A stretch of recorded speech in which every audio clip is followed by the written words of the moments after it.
This is Preeti for Rubbernecker today, and today I'm making a very bold and bright and beautiful card using this floral stamp called the Floral Circle.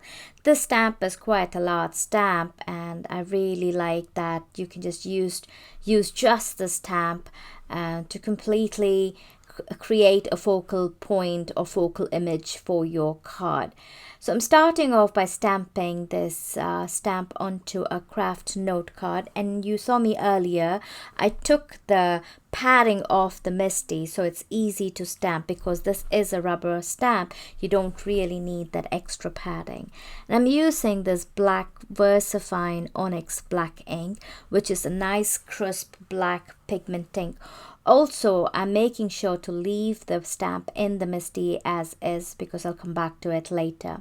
So I'm starting off by coloring these images using my Prisma colors.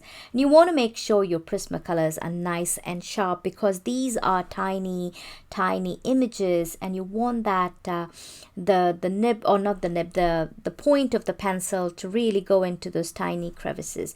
So as you saw, I laid a white color base at the bottom, and that helps me to create bright and bold colors on Prisma, on craft paper. If I were to use those colors directly onto the craft, I wouldn't get that bold colors or bright colors. They would be muted and dull.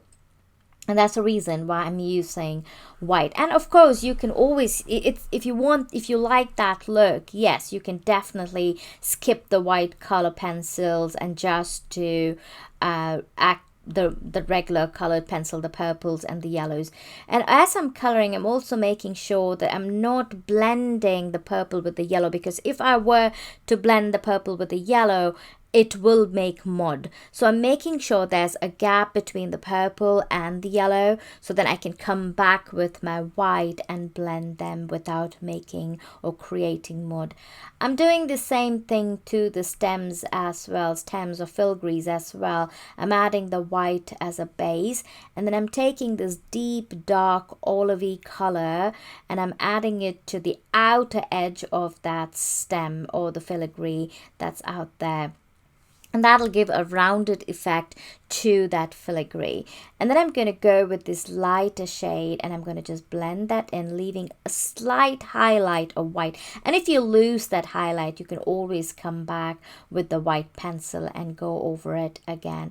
Now also make sure you're not pressing your pencil very hard, because if you press your pencil hard, you will build up the oil from the pencils and you won't be able to blend. So very light hand, which really helps you to build the color over it.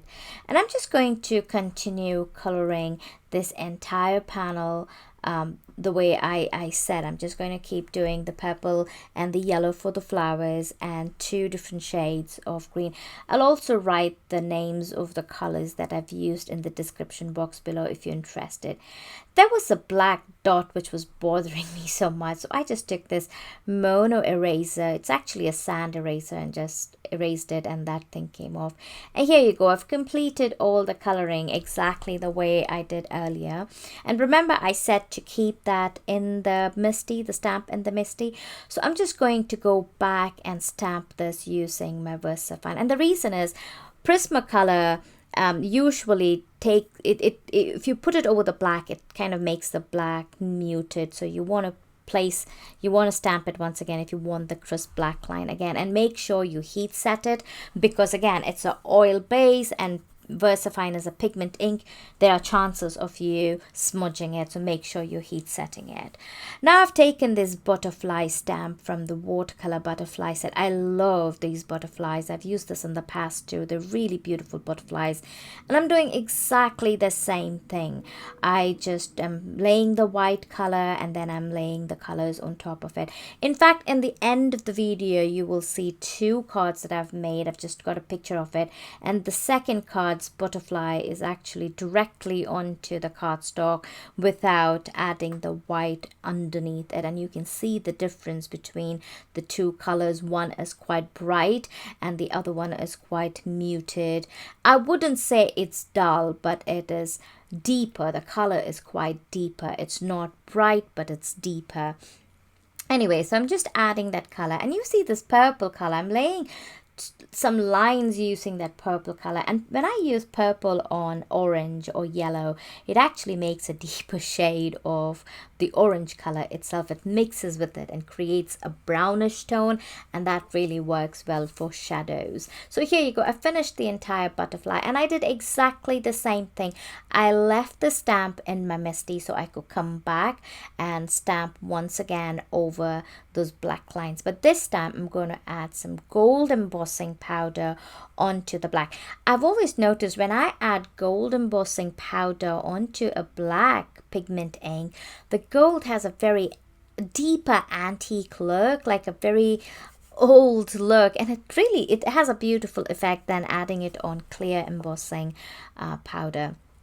So I'm just going to keep those two colored images aside, and I'm going to start working on the sentiment. And this is a beautiful sentiment, and the sentiment is what caught my attention. It says, and I think to myself, what a wonderful world. And it's so true. We are so consumed in all the chaos and everything that's around us, we forget to notice the world is still beautiful. There's still kind people. There's still thoughtful people. You know, there's still beauty all around us. We need to take a moment to stop and just look around, and then it's like, and I think to myself, what a wonderful world. Anyway, moving on. I'm stamping this sentiment onto a vellum cardstock, and the reason is I didn't want to add anything solid onto this beautiful colored image and take away the image. So I just stamped it using the VersaFine ink, which is a pigment ink, and I just added some clear embossing powder so that the ink would not smudge on the vellum. And then I took the circle die and I just die cut a circle, but I want to make sure that I'm able to put the butterfly in that corner. So I'm pushing the circle die towards the other edge, towards the edge of the sentiment, so there's room for the butterfly to come there. And now you can see when I add the vellum, you can still see the colored image and you're not blocking it off with a solid cardstock. And now to adhere this vellum, I did not want to add any pop dots behind it, and vellum is hard to adhere with any kind of foam dots because it will be visible. So I'm using this clear glue. Now this clear glue actually dries clear, so I'm just adding it onto the spot where I have embossed, like at the back of it, and then I'm also adding a really thin line of that glue, and I'm just dabbing it with my finger to flatten that glue.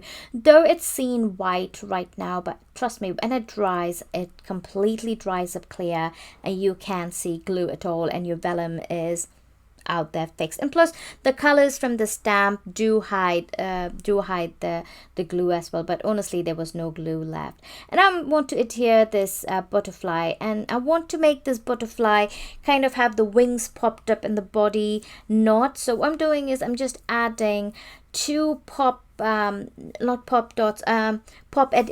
adhesives on either side of the butterfly's wing, and then I'm adding this liquid glue to the body, the center body of the butterfly. And all I'm going to do is I'm going to adhere the center on with the glue onto the vellum really well, and then when it is well adhered, I'm going to just stick the the foam dots of the wings down.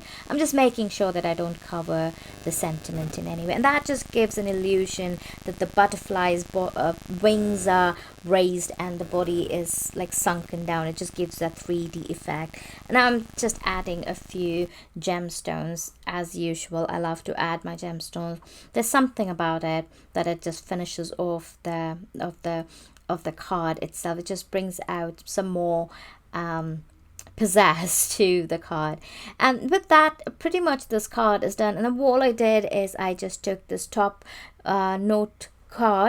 folding white note card, and I just adhered this entire panel. I did not take 1/8 of an inch from the side because I did not want any white showing. I wanted just that craft cardstock to be my main panel, but I wanted the base of the card to be white so it's easy for me to write inside when I have to send it to someone.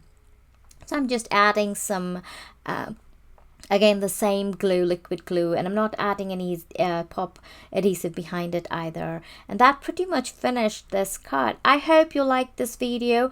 Give us a thumbs up, subscribe to Rubbernecker channel, and I will see you next time with another card video. Thank you, bye bye.